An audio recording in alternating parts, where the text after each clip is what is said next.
começar o nosso Liga Talks de cultura de inovação, estratégia de soluções.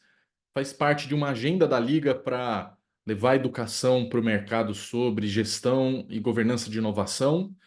Sou Guilherme Massa, sou um dos fundadores da Liga e CMO da empresa. E eu também estou aqui à frente das nossas aulas, e muitas delas, sobre gestão e cultura de inovação. No dia de hoje a gente vai recortar esse assunto. Acho que o Samir e uma turma aí já tiveram a oportunidade de fazer um curso da Liga. A gente tem feito uma turma por semestre, fizemos uma no ano passado, no final do ano passado, e outra no começo desse ano, sobre estratégia de inovação. Então, esse assunto a gente percorreu lá no nosso curso. No segundo semestre vamos ter mais uma terceira turma. Então, já fazer um pré-convite para vocês. Isso aqui acaba sendo meio que um tasting aí para quem gosta desse assunto. Para o pessoal que conhece a Liga, muitas vezes o pessoal conhece só um pedaço da Liga, então gosto de nos reapresentar aqui para vocês. A gente hoje é a maior rede de inovação do Brasil. A gente, nos últimos 8 anos, já trabalhou com mais de 620 projetos de inovação entre startups e grandes empresas e programas de intraempreendedorismo, enfim. E já mobilizou mais de 440 companhias que já contaram com a Liga em todas as versões aqui que a Liga trabalha, os programas de inovação, de intraempreendedorismo, os treinamentos, as nossas plataformas da Startup Scanner e o Liga Match, enfim, tudo que a gente tem servido aí o mercado. E hoje a gente tem orgulho de ter a maior base de startups aqui do Brasil e da América Latina, com 62.600 startups, na verdade um pouquinho mais que isso já, e tendo passado de mais de 1.000 pessoas capacitadas nos nossos treinamentos. Aqui um aperitivo aqui das marcas com que a gente já trabalha, desde companhias já centenárias, de muita tradição, de multinacionais, até companhias brasileiras, mais novas, mais jovens e algumas até da nova economia. Então, aqui o recado é: inovação serve para todos os portes, mercados e tipos de companhia. Importante a gente desenvolver essa competência dentro da companhia. Já vou fazer o primeiro convite para vocês e daí passar efetivamente para o assunto. A gente vai fazer convites para eventos exclusivos da nossa comunidade de empresas que a gente serve e convidando algumas pessoas que estão nesse grupo de inovação. Hoje já são mais de 440 pessoas que estão nos acompanhando lá, em que a gente manda em primeira mão os relatórios da Liga, que faz convite para esses eventos. Enfim, a gente quer estreitar o laço com vocês através de um canal mais próximo e mais fácil, que o WhatsApp. Então, vou convidar vocês a estarem ali se vocês quiserem receber essas comunicações em primeira mão e esses convites para os eventos que são só para os nossos clientes, e a gente chama algumas pessoas desse grupo.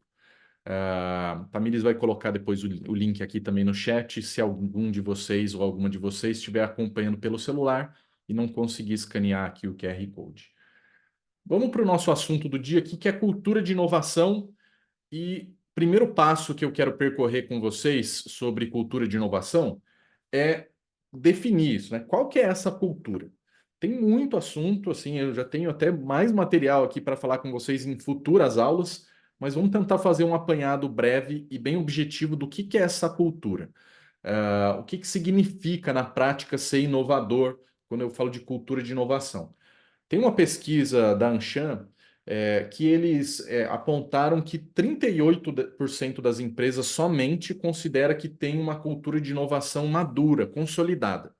Então, muitas vezes a gente responde essas pesquisas e às vezes acaba se superestimando. Então, eu acho que no máximo mesmo, 38% ou 30% realmente tem uma cultura madura.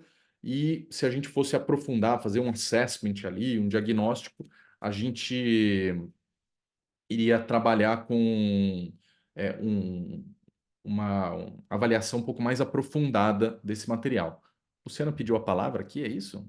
Muito rapidinho, Gui. Eu não sei se você está apresentando alguma coisa, mas para mim não está aparecendo Ah, sua não está tela. aparecendo? Ué, por que não está Aqui tá aparecendo? aparecendo Aqui normal. tá. Não, pra mim Aí tá tá. Então é normal. só para mim, desculpa, Então, pessoal. peraí, vou descompartilhar e aparecer de novo. E compartilhar de novo. Só um minutinho. Deixa eu compartilhar logo no início. Agora aparece para todo mundo? Deu bom, valeu. Sim? Então, show de bola. 38%. O que quer dizer que a maioria das empresas, quando faz uma autoavaliação ou quando se depara no mercado com essa pergunta, entende que ainda tem um caminho longo para consolidar essa cultura. E muitas vezes aqui isso acontece porque a gente nem tem ideia do que é exatamente essa cultura. Inovação é uma palavra muito ampla e a gente acaba permitindo falar de novas tecnologias, de tendências, enfim, de um universo muito amplo. E aqui eu queria recortar, para ser bem objetivo com vocês, que cultura de inovação é uma cultura de mudança acima de tudo. Mudança não importa de que fator for, mas que a gente precisa considerar que a empresa está sempre apta e com capacidade e disposição de fazer mudanças. Não dá para ficar sempre no mesmo lugar. A frase do Steve Jobs que dialoga com isso é que a inovação, no fim, é a habilidade de ver essas mudanças como oportunidades. E eu acho que muitas empresas, e até pela nossa experiência aí com quase 500 empresas aqui com que a gente já trabalhou em projetos de inovação, muitas vezes acabam acompanhando as tendências das startups, das tecnologias, num primeiro momento, olhando muito como blindar o próprio negócio e não como uma oportunidade, né? Como um receio de sofrer uma disruptura. E o que a gente quer aqui é proporcionar uma cultura em que a gente se engaja com essas mudanças para ser protagonista na transformação do mercado. Não sei se vocês viram, né? Recentemente, por exemplo, a Drogaria São Paulo lançou essas vending machines de produtos farmacêuticos, agora dentro da estação do metrô em São Paulo. E é o tipo de mudança que você fala, poxa, agora eu posso comprar com tanta conveniência na internet, com os aplicativos, receber no mesmo dia, receber uma hora depois, por que não usar a farmácia, que é um dos varejos que mais cresce, né, no Brasil, usar essa conveniência em vários outros lugares. Só que se a gente pegasse primeiro do ponto de vista regulatório, você fala, pô, mas não pode vender medicamento. E é verdade, eles não vendem qualquer tipo de produto lá, porque medicamentos não é considerado um ponto, né, uma farmácia ali. Então tem que vender um sortimento. E muita gente vai continuar fazendo perguntas, mas não sei o que, não sei o que lá. E sempre colocando objeções. Isso é o que a gente está chamando de enxergar a mudança muitas vezes como ameaça e não como oportunidade. O que provavelmente acontece é que quando você pensa em uma quantidade grande de pessoas circulando num espaço comum, é que ali vira um ponto de contato com facilidade. Acho que para o pessoal que usa o metrô aí já deve ter visto que começam a pipocar vending machines, justamente porque você tem uma interação nova, mas que muitas vezes o ambiente de negócios vai colocar a gente num pensamento mais de restrição. Isso aí não faz sentido, ou isso aí não é permitido, ou isso aí não sei o que lá, e de repente a gente precisa muito mais de um olhar de oportunidades. Só que o ponto é que toda mudança ela gera desconforto, é inerente à neurociência aqui, né? Daí, se a gente traz lá o entendimento do nosso cérebro, por mais que ele tenha a neuroplasticidade, a capacidade de se ajustar a novos estímulos, o fato é que isso nunca é uma experiência super prazerosa. Ela geralmente é desconfortável, gera angústia. E a gente precisa compreender melhor que para lidar com inovação vai gerar mudança e vai gerar desconforto. Se isso não estiver bem comunicado para a empresa, é comum que as pessoas sintam esse desconforto e queiram se afastar desse desconforto. Nessa hora, o importante é a gente perceber que quando a gente fala aqui da tal da tirar as pessoas da caixinha, tirar as pessoas da zona de conforto, que a gente está querendo tirar elas desse centro aqui, que é de fato um lugar mais de acomodação. Mas a gente não quer colocá-las, quando fala de processos de transformação, na zona do pânico, que é um lugar onde as pessoas vão criar um imobilismo, uma resistência à mudança. A gente quer colocá-las nesse lugar em que elas ficam um pouco desconfortáveis, mas que elas se sentem assistidas no processo de mudança. Então não é simplesmente vai, filhão, sabe, empurrar a galera na piscina gelada, mas ter alguém que está jogando junto e orientando o processo. Isso aqui também, de novo, amparado aí com estudo de neurociência, para que a gente entenda que no fim do dia a gente pode falar um monte sobre gestão da mudança e gestão da inovação, mas que a cultura de inovação precisa ser baseada em mudança.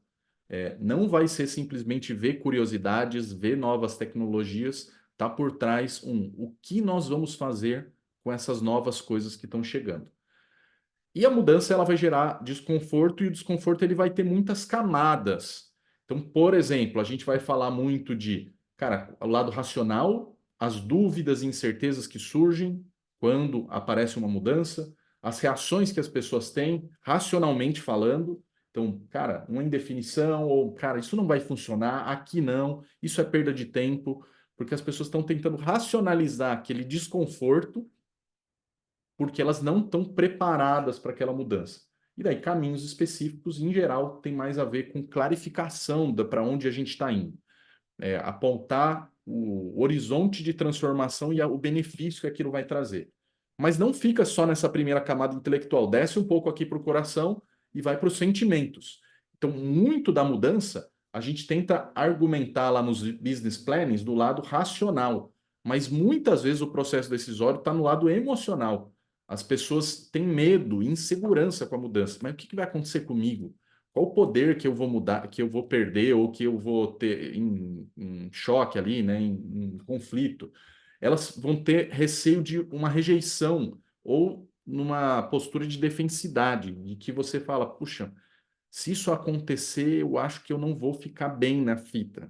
Eu acho que toda aquela bagagem que me trouxe até aqui, que me garante uma certa estabilidade, vai estar em risco. E aqui você precisa passar confiança, envolver, mobilizar as pessoas, aproximá-las do processo. Saiu do lado racional e do lado emocional, tem um lado da ação. E muitas vezes o que acontece no desconforto é que as pessoas ficam hesitantes, que elas ficam indecisas. Eu não sei escolher, eu não sei avaliar, eu não tenho conhecimento suficiente e gera um imobilismo, uma paralisia. Em alguns casos, até uma sabotagem. A pessoa quer muito mudar. E eu acho que se a gente perguntar aqui quem quer ter uma cultura de inovação, todo mundo levanta a mão. Agora, se eu perguntar quem está disposto a viver um desconforto para fazer a mudança, talvez a gente ficasse até, mas depende do desconforto, né? Depende da mudança. E às vezes a gente mesmo se sabotando. E aqui é preciso ter mais apoio, mais estímulo para que as pessoas de fato percebam que aquele horizonte bom de benefícios pode ser alcançado por elas e que no meio do processo, né, ao longo da jornada, você vai passar a ter confiança e um ambiente seguro para que aquela mudança aconteça. Exemplo disso no mercado é como a Nubank, recentemente, há 2 semanas atrás, foi anunciado ali que ela virou o maior banco da América Latina, tendo passado o Itaú. Nubank completou agora em maio 11 anos de vida e o Itaú está quase completando 100 anos. Daí você fala, caramba, como é que um banco em 11 anos passa os 5 maiores bancos do Brasil, que parecia um absurdo, né, do ponto de vista de proteção de mercado, de capacidade de disruptar um segmento e transformar um banco numa marca querida, desejada, sendo que os principais bancos do país geralmente estão ali na lista dos principais empresas do Reclame Aqui, né? São aquelas coisas que se você recebesse uma ligação do seu gerente, você dificilmente ficaria morrendo de felicidade. Você geralmente ia ficar meio desconfiado, ia falar, pô, não posso te atender agora, me manda o WhatsApp, enfim. E o Nubank reverteu isso, transformou o consumo de produtos e serviços financeiros em algo desejável, instigante, né? O roxinho. Ah, justamente porque a empresa já nasceu com uma cabeça de mudança, com uma cabeça de que não importa se aquele segmento está sendo, digamos, mal avaliado, eu quero justamente transformar aquela experiência ruim em uma experiência favorável a você, te empoderar. E daí tem todo a ver com aqueles sentimentos, o lado racional e o lado de ação que eu comentei do desconforto. Para passar a régua aqui no primeiro bloco, cultura de inovação tem a ver primordialmente com mudança. Depois vão vir as tecnologias, as tendências e os comportamentos que a gente quer emplacar nas pessoas. Isso aqui é fundamental porque muitas das empresas aqui costumam emplacar mudança de cultura na empresa a partir somente das tecnologias ou das tendências. Mas isso é um erro do ponto de vista de fazer aquela mudança perdurar. Você precisa focar no que é o central, é deixar as pessoas aptas e abertas à mudança. Vamos para o item 2, então, aqui comigo. O porquê da cultura de inovação. Já entendemos aqui, pelo menos o meu conceito aqui com vocês na aula de hoje, E esse assunto, de novo, ele é muito vasto, daria para a gente falar sobre essa definição de gestão da mudança, sobre o que é exatamente uma cultura de inovação, longamente. Mas eu quis fazer um recorte. E o segundo passo vai ser o porquê que essa mudança é desejada, como que ela de fato ajuda a empresa. Trazer um outro dado aqui, a NTT Data fez uma pesquisa global lá com algumas milhares de empresas e percebeu que só 21% das lideranças entendem que as suas empresas estão atingindo resultado com inovação. Então você fala, se eu estou disposto a todo aquele desconforto que vai gerar mudança e eu não sei se essa mudança vai ser positiva, se o saldo do resultado vai ser positivo, parece meio uma loucura mesmo, né? Para que a gente sairia do lugar se você não vai ter resultados?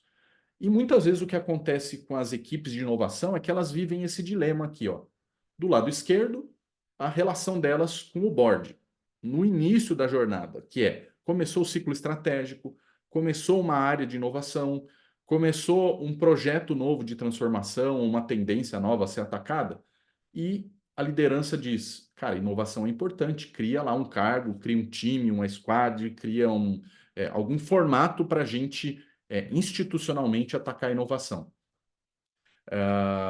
Depois, por um exemplo recente, acho que foi de ontem, antes de ontem, a Natura Company anunciou que montou um fundo de corporate venture capital.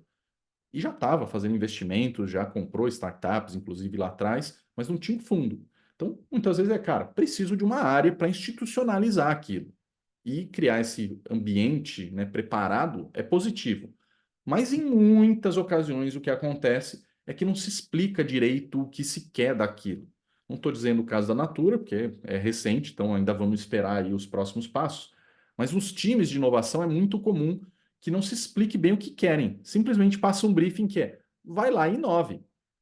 Vai lá e faz o seu trabalho, que afinal de contas é o trabalho de inovação. E se você não sabe o que é, não vou ser eu que vou te dizer, que a liderança meio que confia em alguém que saiba mais. Só que sem esse alinhamento anterior, o que acaba ficando latente é que falta o alinhamento com a estratégia da companhia do porquê nós queremos inovar no longo prazo, falta uma visão estratégica para a inovação, como que a gente aplica inovação aqui. Então, sou uma farmacêutica que já está acostumada a fazer P&D. Por que eu vou trabalhar com outros tipos de inovação? Por que eu vou trabalhar com inovação disruptiva se o meu mercado, por exemplo, às vezes é margens baixas e eu não tenho muito espaço, muita margem para poder transformar radicalmente o mercado? E sem ter essas conversas difíceis, o time de inovação fica com uma visão muito tímida, de basicamente ficar tentando trazer ali algum achado no mercado. E por fim, obviamente, falta propósito. E o que muitas companhias carecem disso, que é a gente quer transformar por quê? Por que para nossa companhia é importante transformar o mercado? Porque a gente quer mais acesso para as pessoas, porque a gente quer mais sustentabilidade, porque a gente quer reticências. E o que acaba acontecendo até por falta de tempo, ou de prioridade, ou de visão, esses itens todos carecem, mas mesmo assim, de novo, se criou um time de inovação, uma área, uma squad, uma equipe, enfim, e as pessoas começam a inovar, e daí acaba dando um desalinhamento todo do lado direito, que é a expectativa de resultado não é alinhada antes, então qualquer coisa que você apresenta de resultado mas não era bem isso. Se você muda a cultura, na verdade queria resultado do negócio. Se muda o resultado do negócio, na verdade queria projetar mais marca. Se você projeta a marca, na verdade eu queria trabalhar com novas tecnologias. E fica meio rabo abanando o cachorro, porque nunca você vai cumprir a expectativa se você não alinhou qual era essa expectativa antes.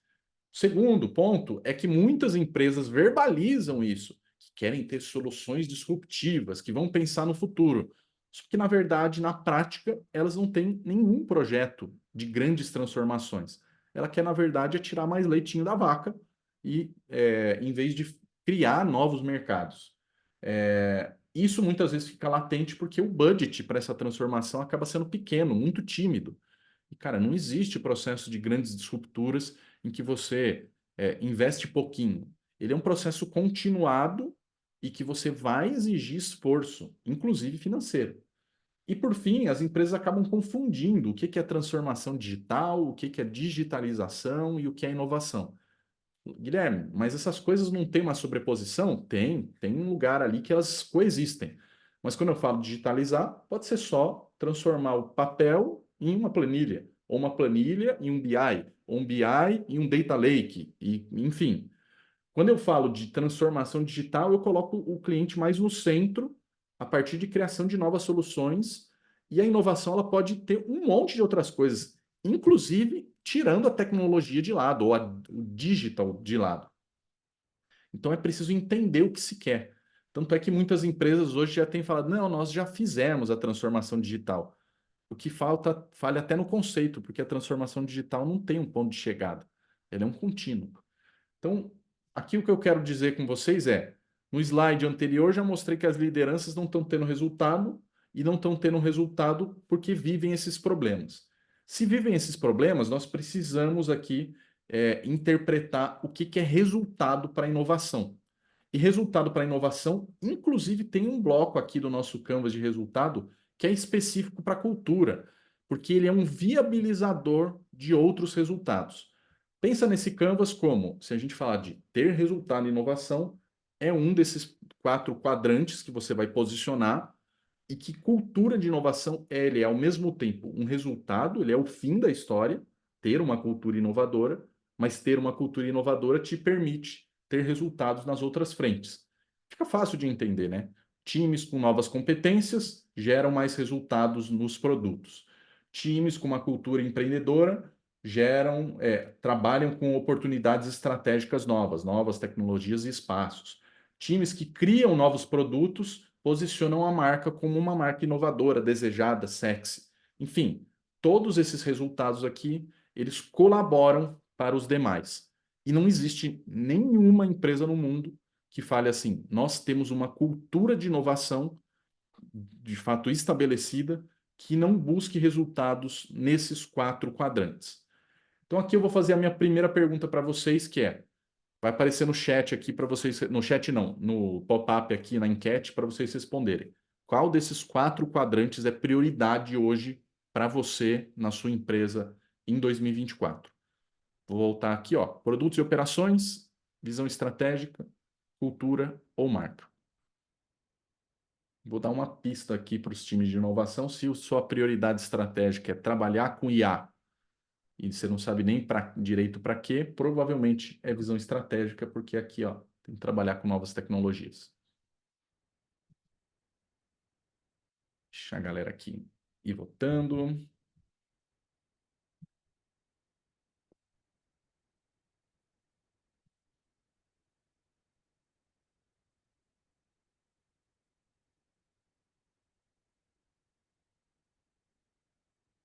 Faltando algumas pessoas ainda, vamos lá. Uns 10 segundinhos aqui.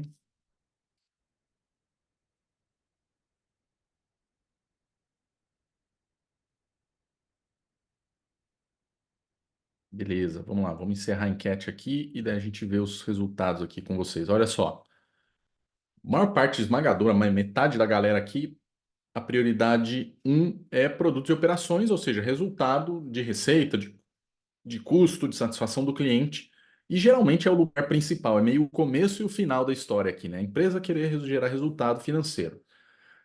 Visão estratégica é o segundo lugar, 25%. Marca ficou lá para trás, o último ponto, e cultura é só 18%. O que é curioso, porque muitas empresas querem ter o resultado de produtos, mas muitas vezes não querem mudar a cultura. Até porque elas se convencem de que elas já têm uma cultura inovadora quando elas replicam uma frase que é falar que a empresa tem um valor, que é inovação, ou que tem inovação no DNA. E daí acaba meio se convencendo de uma mentira, porque inovação no DNA seria algo determinístico. Você foi inovador em um momento e continuaria sendo. Você não precisa fazer nada para o seu DNA operar. Agora, inovação não é isso, gente. Inovação não está no DNA. Inovação ela está nas ações, ela está nos valores da empresa executados no dia a dia, não só o que está na parede.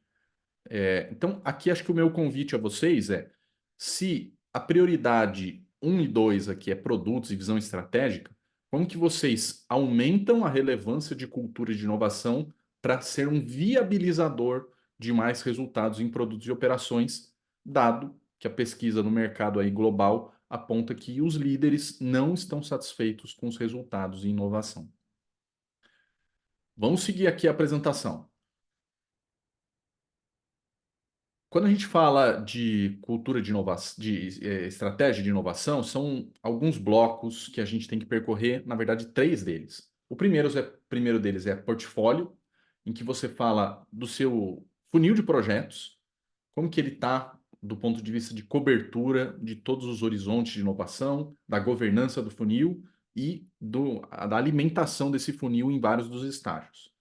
O segundo ponto são as iniciativas, ou seja, se você fosse tabular isso para fazer a gestão do seu portfólio de inovação, as linhas seriam as linhas do portfólio.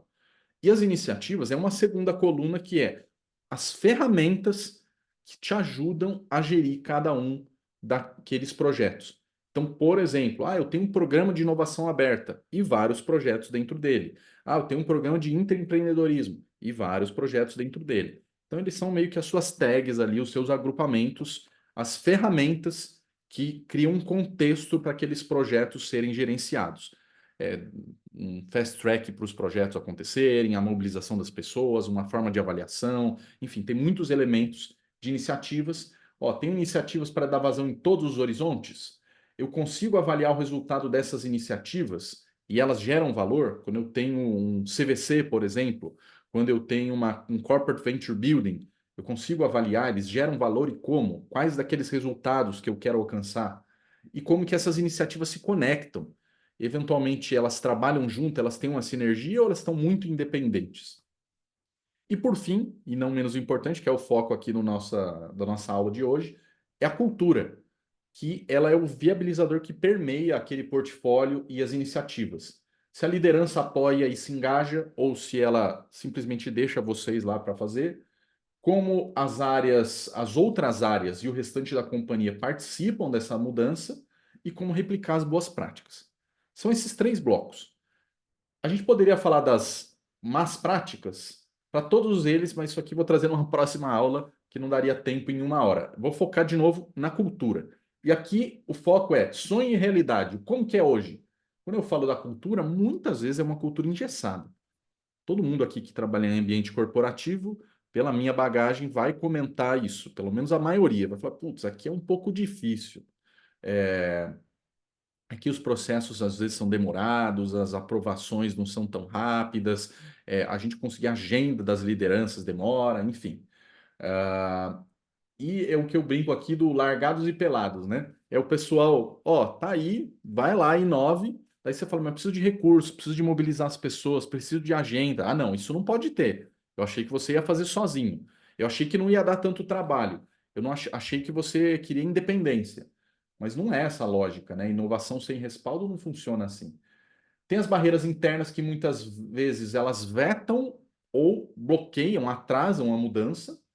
E também tem uma disputa de poder. Quem que é mais inovador, né? Daí fica lá a área de marketing brigando com a área de produtos ou de engenharia, de TI, ou do supply chain, enfim, as áreas ficam disputando quem é o mais inovador, quem que deveria liderar essa agenda na empresa. Isso bloqueia a inovação. E como que deveria ser? A inovação tem um buy-in dentro da empresa, com destaque inclusive no organograma.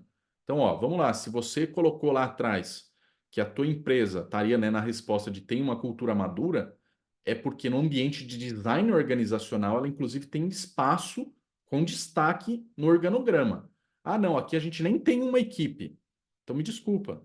O RH é importante porque tem uma vice-presidência. Time de produtos ou de logística tem uma vice-presidência ou uma diretoria. Senão tua empresa não tem nem um cargo direito, nem um espaço no organograma, é difícil dizer que isso é maduro, mais maduro do que outras companhias.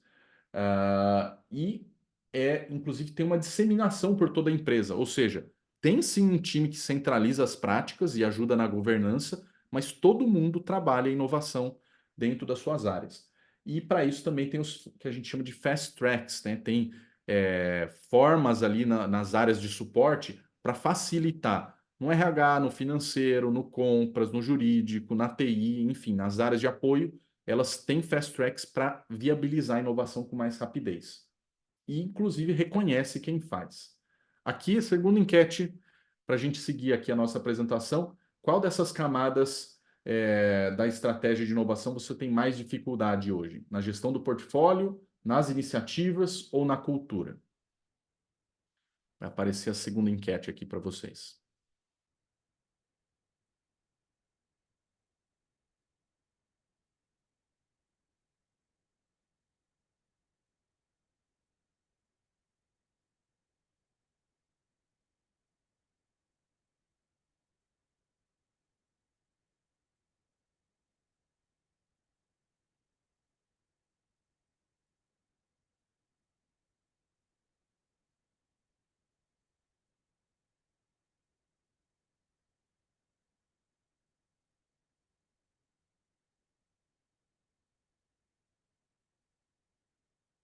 Vamos lá, mais algumas pessoas aí para responder, quase encerrando o tempo.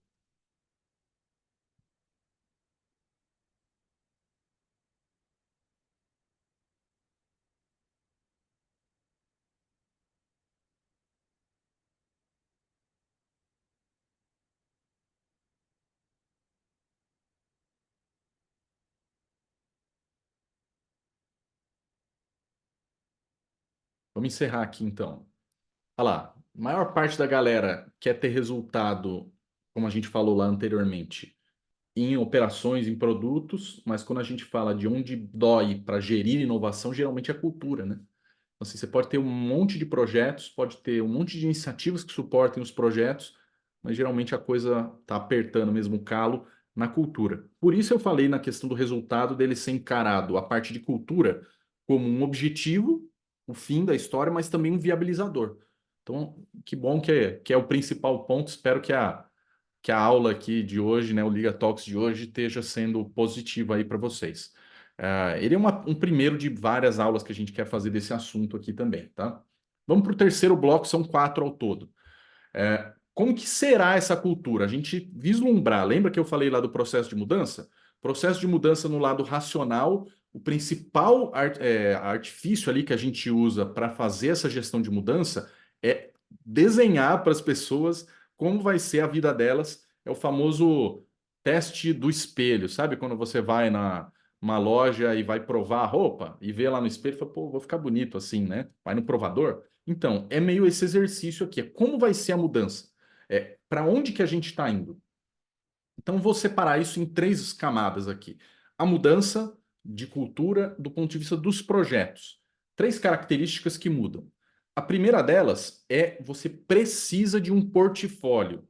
Então, qualquer empresa aqui que esteja se julgando madura em inovação, mas não tem um controle do seu portfólio, está fazendo errado. Não pode ser maduro assim. Não é simplesmente carta de baralho que você vai descartando uma e pegando a outra. Tem que entender que você está gerindo um portfólio. Não existe todos os ovos numa mesma cesta. Ou fazer aquela frase que às vezes a gente ouve nas empresas que é: aqui a gente não tem como fazer muitos projetos, então a gente aposta em poucos e bons projetos. Cara, se isso existisse em inovação, todo mundo faria só poucos e bons, que é uma questão de desperdício. Agora, se você não sabe quais são os bons projetos, porque no início todas as sementinhas são iguais, então você precisa ter várias sementinhas para que algumas delas cresçam e algumas delas virem árvores que vão dar os seus frutos. Então, precisa de um portfólio de experimentos. O segundo ponto, complementar ao primeiro, é que o portfólio de experimentos tem estágios que você não deveria falar, vamos lançar tudo para ter escala amanhã. Algumas coisas vão estar aqui no ambiente já de escala, de um modelo de negócios validado. Outras vão estar aqui no início, e que, como está desenhado aqui, tem uma parte um pouco caótica de que você não controla todas as variáveis. O importante é pensar que você vai passar da ideação para um momento de descoberta, de aprendizado sobre o que o teu cliente interno ou externo deseja, quais as características que o novo produto ou serviço deve adquirir, o que ele não resolve hoje com as soluções do mercado ou do que ele tem, e começar a validar a tua proposta de valor e também validar como o produto vai funcionar. Que por fim seria depois de rodar um monte de MVPs e experimentos, você vai ter um estágio aqui de passar de um para o outro. Ok, existe um modelo de negócio? Então, se a gente tivesse que usar esse framework aqui, O lado verde é o lado todo em que dá para chamar as coisas de startup. E o lado azul é onde o modelo já foi validado para ele buscar escala. Se a gente fala de primeiro ter um portfólio, ou seja, são vários projetos e várias iniciativas. O segundo é iniciativas que colaborem para estágios diferentes. O terceiro item vai ser saber avaliar esses projetos de acordo com cada estágio. Que todo mundo quer fazer o business plan no começo da jornada para projetar que tudo vai dar muito certo e muito resultado. Mas no início da jornada, você vai usar uma métrica de dias, de semana, de meses e métricas que muitas vezes têm a ver com descoberta do cliente, com validação com o cliente, com entrevistas, com uma parte mais quali e menos de grande escala, de grandes pesquisas de mercado. Você vai falar muito sobre quantos testes você consegue rodar em pouco tempo. Parece meio teórico, mas depois a gente manda uma referência do pessoal do iFood, por exemplo, explicando como eles fazem os jet skis. Então, cara, lá eles não gastam mais de 3 meses sem que um projeto tenha um momento de falar segue ou não segue. Por quê? Porque o foco é em velocidade de teste, não é no escopo perfeito, não é no modelo de negócios mais blindado do mercado. É em aprender muito rápido, e se eu não aprendo rápido, já é um dos indicativos para tirar aquilo da frente. Depois desse estágio todo, que seria aqui, ó, o lado verde, a gente vai aqui para o lado direito, em que daí sim você está falando de crescimento, que você está falando de margem, que está falando de receita em escala, que você está falando de ROI. Discutir ROI aqui no começo é como você falar assim, qual o ROI de usar inteligência artificial na empresa? Cara, vai ter muitas formas de responder a essa pergunta. E daí depende do objetivo, da aspiração da empresa. Você quer liderar esse mercado? Você quer criar disruptura no mercado? Ou você quer simplesmente que as pessoas respondam um e-mail de uma maneira mais automática? Ou respondam o teu cliente no chatbot de uma maneira mais amigável? Você vê que as aspirações são muito diferentes. Então é difícil de você responder com uma bala de prata falando, olha, tudo é sobre ROI. Depende do estágio. Então, primeira parte que eu passei com vocês aqui sobre como vai ser essa cultura é que a empresa vai olhar portfólio, vai fazer experimentos por estágios e vai definir indicadores adequados para cada estágio. O segundo bloco tem a ver com pessoas. Já falamos dos projetos, agora sobre as pessoas. Como que essas pessoas vão se comportar? Primeiro, ter equipes cross-funcionais. Então, é muito difícil tocar inovação numa cultura rápida lá, urgente e importante, que você simplesmente fique fechado numa única área. Você vai precisar mesclar pessoas. Isso está tudo amarrado aí com o conceito também de diversidade, que a gente vê sendo crescendo muito, né, sendo mais difundido aí no mercado. E aqui a gente já está olhando do ponto de vista de competências, de olhares do mercado, eventualmente até criando cross-funcionalidade entre empresas, co-criando com players no mercado. Enfim, ter um time diverso importa muito para que as soluções possam ser realmente transformadoras e para que você perceba que a cultura está evoluindo. Se você só inova na mesma área e continua no mesmo lugar, dificilmente você vai ter maturidade e inovação, porque é o menor sinal de ter que lidar com o outro, lidar com áreas estranhas, vai voltar no teu ponto de desconforto, que gera uma paralisia ou uma defensividade, como eu estava falando. Segunda característica da mudança das pessoas é uma cultura de mobilização. Inovação exige um movimento em que você fale, nós estamos indo para lá, ó, o Waze já disse, vamos para cá. Só que você tem que ir guiando o time por essa mudança. Como eu expliquei lá atrás, é se aproximar das pessoas para elas não ficarem com um desconforto paralisante, mas ajudá-las a ir mudando a rota. Garantir que você não vai ter uma cultura que pune o erro, mas, ao contrário, vai compreendendo os aprendizados e calibrando a empresa para essas mudanças. É muito improvável que você consiga ter uma cultura de excelência em inovação se a tua empresa tem só super-heróis ali tentando empreender sozinhos. Você tem que, em algum momento, pegar todo esse portfólio de aprendizado e falar, ok, onde a gente já destravou e onde a gente ainda está travado. E o terceiro ponto é um perfil individual mais intraempreendedor, em que as pessoas se sintam mais capazes de fazer por conta própria. Aquele ambiente corporativo que você, pô, isso aqui eu dependo do RH, isso aqui eu dependo da TI. Então, como que você poderia fazer para provar uma primeira tese ou vender a tua ideia sem depender só das outras áreas, sem que a culpa seja que a empresa não faz o que você precisa? Não, o empreendedor é aquele cara que dá as caras, que vai dar um jeito de viabilizar a solução, a venda dele, meio que contra a maré. Então, tua capacidade de fazer acontecer e de mobilizar as pessoas em torno da tua visão são fundamentais para que aconteça o ponto anterior, que é a mobilização. Se você não tem essas pessoas saindo ali da curva, dificilmente tem mobilização, porque está todo mundo no mesmo lugar ali, meio que rodando a sua engrenagem do jeitinho que elas são. Já falamos dos projetos, já falamos das pessoas, agora vamos para os processos. Os processos, primeiro, eu tenho uma cultura de design, que é as pessoas buscando soluções diferentes. Eu acho que eu já me identifiquei com esse cubo mágico, sou péssimo em cubo mágico, e daí você poder trocar as pecinhas, você fala, "Pô, mas nunca pensei, isso é errado. Isso é vender medicamento no metrô, não pode." Eu falo, não, mas por que não pode? Por que que vende machine num contexto, que é o exemplo que eu dei lá da Drogaria São Paulo? Por que que você não pode, trocar as regras? Ah, mas porque daí tem um risco de compliance, risco regulatório. Lógico, você não vai se jogar num lugar que vai colocar a marca ou a reputação toda da empresa em risco. Mas, por outro lado, inovações de disruptura, principalmente, elas exigem pisar fora da faixa. Não para um lugar em que você questione a idoneidade da empresa, mas que qualquer transformação exige você criar um novo mercado. Um exemplo que eu gosto de dar é que a gente já trabalha há alguns anos com a Embraer e eles criaram lá o tal do carro voador, o eVTOL.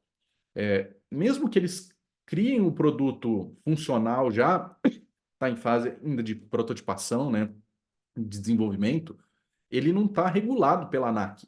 Aí você fala, então eu tenho um carro voador que não pode voar? É isso mesmo. Por outro lado, não impede a empresa de vislumbrar um novo mercado, porque ela sabe que a regulação vai vir a reboque. E como ela é líder, né, ou pelo menos está se projetando à frente do mercado, ela tem poder de ditar esse mercado para um lado que mais a favoreça. Lá atrás a gente viu outras transformações como a Uber. Por que que não pode vir para o Brasil? Ah, porque tem os taxistas. Enfim, essa discussão toda ficou para trás, porque no fim o que venceu foi a gente quer serviços de mobilidade mais baratos, mais flexíveis e não quer mais usar o carro só como um bem, quer usar como um serviço. Então a cultura de design vai nos estimular sempre a pensar em soluções diferentes. É a história do sair da caixa? É isso mesmo. Não liberar as pessoas para fugir do óbvio é fundamental para esse processo de início do trabalho de inovação. O segundo, depois do design ser fora da caixa, é o teste. Você pode ter concebido inúmeras formas de fazer aquilo acontecer, mas tem que criar na empresa uma cultura de muito teste. Essa coisa de ficar ali na bancada um monte de tempo só desenhando planilha e PPT, que parece bonito, tá fora de moda para quem tem cultura de inovação avançada. Você precisa cobrar o time para testar muito e testar rápido. E, lógico, junto com isso, testar as coisas que são mais críticas para o negócio acontecer. Eventualmente, até mudando o foco. Olha, queria colocar a vending machine lá no ponto do metrô, porque eu queria vender, sei lá, sabonete. Mas depois eu descobri que as pessoas queriam mais fio dental. E daí você vai pivotando, vai ajustando. Mas sem uma preocupação com o portfólio, com a solução definitiva. Foca em testar. E por fim, depois de você ter feito o design criativo fora da caixa e muitos testes, vai ajudar a empresa a falar como que aquelas inovações embrionárias crescem rápido. Daí você se preocupa em colocar mais adubo e incentivar que a plantinha cresça mais rápido e dê mais frutos. E, obviamente, isso é o que as startups fazem. Startup, por definição, vão ser empresas com novos modelos de negócio que estão buscando escalar rápido. Então, as grandes empresas precisam aprender essa parte do experimentar rápido e depois saber escalar. O que acontece muito nas empresas que nós vemos, né, com a experiência da Liga, é que se prototipa até que bastante, né, quando muito, e daí depois muita dificuldade de levar para a escala, porque parece uma desassociação, né, entre inovação e o negócio tradicional. Não tem um lugar ali para dar esses steps. Tudo bem até aqui? Vamos para o quarto item aqui, já reta final aqui da nossa aula já. Ah, como que a gente faz isso aqui virar uma constância? Então, eu falei lá atrás o que era a inovação, falei o porquê da inovação, da cultura de inovação, falamos aqui de qual vai ser essa cultura que a gente está idealizando, que mexe em pessoas, mexe em projetos e mexe em processos. E agora eu queria dar algumas coisas para a gente falar como a gente mantém essa cultura num ritmo acelerado para de fato a gente ter uma cultura madura de inovação. A gente vai ter esse gráfico para pensar aqui, e daí eu vou propor para vocês já uma enquete logo em seguida, que é: as empresas vão ter que trabalhar a competência de agilidade, ou seja, de mudança de rota, de criação de novos negócios, junto com a ambidestria, que tem a ver com tocar o negócio atual, tirar a eficiência do negócio atual e criar um novo futuro. O ideal é que a gente chegue aqui com maturidade em alta agilidade e alta ambidestria, ou seja, uma organização que está preparada para o futuro, com a capacidade de lidar com a incerteza e adaptação do core para o futuro. Então, pô, se a Raia Drogasil, se a Drogaria São Paulo tem vending machine agora lá no metrô, é porque eles entendem que o papel da farmácia de produtos de saúde não é só o ponto de venda da farmácia. É que a farmácia precisa estar em vários lugares porque as pessoas vivem saúde em vários ambientes. Ou, em último caso, porque o varejo quer entregar conveniência. Então, adaptação ao core. E, ao mesmo tempo, a capacidade de desenvolver novos modelos de negócio em paralelo à gestão de mudança, da gestão dos novos negócios. Por exemplo, o que a Raia Drogasil está fazendo com o mercado de ads dentro das farmácias. Afinal de contas, eles vão ter muitos dados que eles podem usar para te oferecer produtos e serviços mais personalizados, em vez de você chegar lá e ter o anúncio padrão lá de desconto na gôndola. Uma parte disso já é feita quando você recebe aqueles cupons de fidelidade, por exemplo. Mas imagina se ele fosse altamente personalizado para você. A enquete, quero lançar ela agora. Onde é que vocês se enxergam? Alta agilidade e alta ambidestria, alta agilidade mais baixa ambidestria, é, alta ambidestria mais baixa agilidade ou baixo e baixo? Queria ouvir vocês aqui.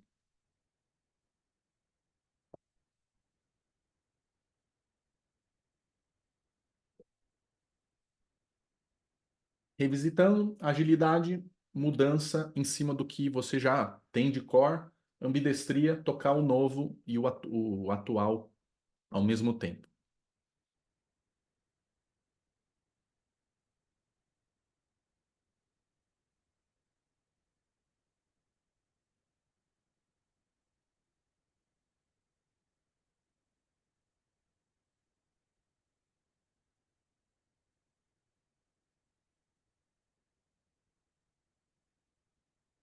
Quem mais?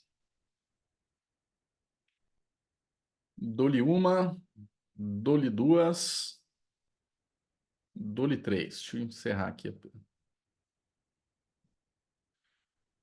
Bom, a maior parte da galera, alta agilidade, ou seja, está conseguindo fazer o ajuste da rota no que é a nave mãe ali, né, no negócio principal da empresa, eventualmente até usem metodologias ágeis, enfim, usem ferramentas, frameworks aí de agilidade, mas baixa ambidestria, ou seja, vocês não percebem que a empresa está criando o novo, né, está criando outros negócios para complementar a atuação original da empresa.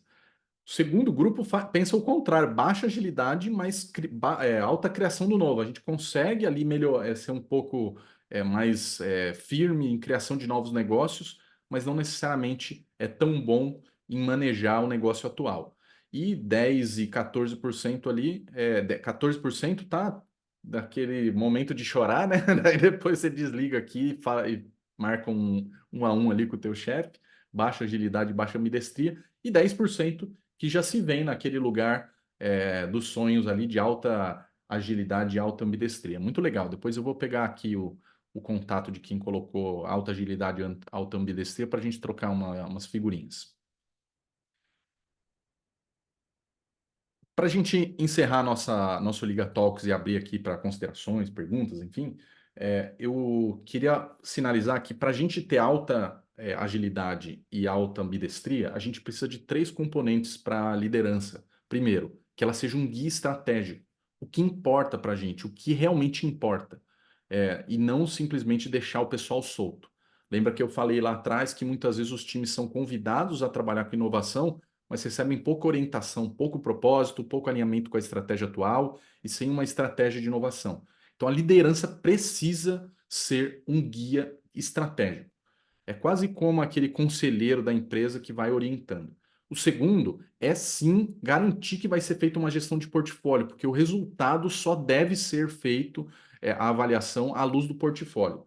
E por fim, garantir a alocação de recursos. Senão você quer plantar, jogar a semente no solo e achar que ela vai crescer sozinha. Não, tem que regar, tem que plantar, enfim. Tem que ser um trabalho de mais cuidado. E do lado organizacional, é preciso que as pessoas, lógico que os líderes ajudem, mas daí é muito como os mecanismos da empresa operam, que dê empoderamento para as pessoas e legitimidade para que elas sejam autônomas mesmo para tocar os rumos dos seus projetos e não aquele negócio de, peraí, isso aqui eu tenho que aprovar com o chefe, do chefe, do chefe, do chefe, a hora que chega nele, volta, volta, volta, agora vai para o outro lado, aprova com o chefe, do chefe, do chefe, do chefe, e no fim vira uma discussão sempre lá para o alto nível da corporação. Ter o acesso ao core da companhia, para de fato as mudanças terem valor, a coisa da agilidade e mesmo da ambidestria, exige que você possa mudar também o core da companhia, senão a gente acaba tendo um monte de inovação muito experimental e que não gera grandes resultados de impacto para o mercado. E por fim, ter os incentivos e recompensas para quem se arrisca a fazer. Lembra lá atrás? Mudanças geram desconforto e os desconfortos, parte deles são resolvidos com estímulo, com você mostrar que quem tenta, quem se arrisca, é valorizado na companhia. Estava aquela terceira camada ali do agir. Para a gente passar a régua aqui no nosso Liga Talks, 5 aprendizados do confia no processo. Transformação de cultura exige esse salto de fé, lógico, apegado a práticas, que eu quis compartilhar algumas aqui com vocês, mas que a gente, não fica preocupado no modelo perfeito definitivo que a McKinsey, a Bain, a Falcone, que está no Gartner, enfim, o modelo perfeito ele não existe. O modelo é usar referências do mercado, reinterpretar logo e experimentar rápido. O segundo, que a gente chama do ease of doing business, é como que a sua empresa está porosa, está aberta de fato que a transformação aconteça. Ou se toda hora que vem um agente de transformação, interno ou externo, que vocês são sempre refratários. Então, é importante parar para avaliar qual foi a última vez que eu fiz um projeto e ele fluiu perfeitamente. Se fluiu com alguns enroscos ali, onde que foram as curvas de rio, né? Onde o projeto enroscou? E como que a gente melhora essa porosidade, essa vazão? Terceiro ponto é, se melhorar a vazão para um projeto, eu preciso melhorar para vários.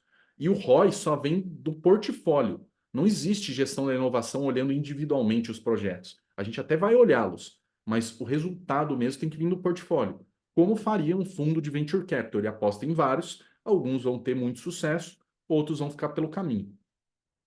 O quarto ponto é que achar as soluções, as startups, enfim, elas são só o início. Lembra daquela cultura que eu falei? De design criativo, de muito teste e depois de escala? Precisa percorrer esses pontos. Não adianta falar, olha, achei aqui uma solução interna num hackathon, achei num programa de intraempreendedor, de Open Innovation, achei lá na visita lá para um hub de inovação. É preciso testar com esses caras. Às vezes o encaixe da peça vai ser diferente no teu contexto organizacional. E por fim, e não menos importante, talvez o mais importante, invista constantemente em transformação cultural e engajamento da liderança. Não existe cultura de inovação madura em que os próprios líderes não se sintam maduros em gerir inovação. Se a inovação muda o jogo, cara, conte com a liga para mudar o jogo para vocês. Muitíssimo obrigado. Quero ouvir aqui contar aqui com a avaliação de vocês no, fi, no final aqui. Opa, desculpa. E queria fazer um convite aqui para a galera enquanto vocês avaliam. Para todo mundo que estiver aqui nos acompanhando nessa manhã e for de grandes empresas, eu vou convidar vocês a fazer duas coisas. Quem quiser ter um diagnóstico personalizado da cultura de inovação da sua empresa, nós vamos disponibilizar aqui o nosso time para uma mentoria, né, para fazer esse diagnóstico. Ele é focado em grandes empresas, então se você tiver uma pequena consultoria, se você tiver uma startup, não é o teu foco, mas eu vou convidar vocês a, quem tiver no nosso grupo de inovação, entra no grupo, a gente vai fazer essa checagem e se for uma grande empresa, manda lá uma mensagem para a gente, olha, quero fazer o meu diagnóstico lá pelo grupo e a gente vai te acionar depois como DM para marcar esse diagnóstico. A Luciana aqui, que está do meu time, inclusive, vai capitanear essa ação. Show de bola? Então, quem quiser o diagnóstico, só entrar no grupo e mandar uma mensagem lá no grupo. Vou deixar aqui alguns minutinhos, a gente encerrou aqui bem justo no tempo, mas se o pessoal tiver perguntas ou considerações, fiquem à vontade. Obviamente, vou pedir a avaliação de vocês aqui.